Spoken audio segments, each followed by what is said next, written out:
ব্যক্তি কোনো ভোট দিতে পারে নাই, আমিও পারি নাই। 2014 সাল, 18 সাল, 24 সাল জেলেই ছিলাম, ভোট দেওয়ার সুযোগ হয় নাই।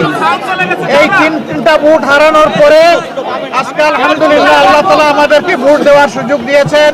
আমি মহান রব্বুল আলামিনের শুকরিয়া আদায় করি। আল্লাহ তাআলা এই ভোটের মাধ্যমে বাংলাদেশে একটা নতুন অধ্যায়ের সূচনা করে দিন, সেটা দোয়া করি।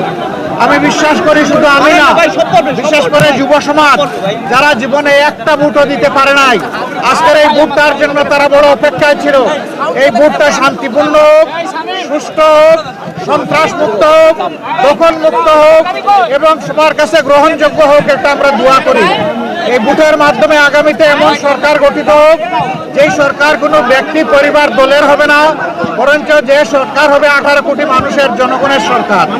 আমরা সেই সরকার গঠনের ব্যাপারে আশাবাদী। আপনারা আমাদের জন্য দোয়া করবেন।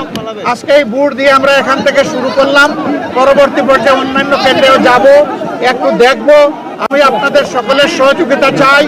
দেশ আমাদের সকলের, এই দেশটা গড়তে হবে সকলে মিলে, হাতে হাত মিলিয়ে।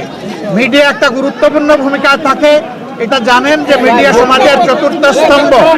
এই চতুর্থ স্তম্ভকে আমরা দেশ গড়ার কাজে আমাদের পাশে চাই। আপনারা আশা করি আমাদের জন্য দোয়া করবেন। আপনাদের ভালোবাসার আমরা অত্যন্ত আকাঙ্ক্ষী, আমরা আকাঙ্ক্ষা করি আপনাদের ভালোবাসা পাবো এবং আগামী দিনগুলোতে ইনশাআল্লাহ আমরা দেশ গড়ার কাজে হাতে হাত মিলিয়ে, কাঁধে কাঁধ মিলিয়ে একসাথেই আমরা চলবো ইনশাআল্লাহ।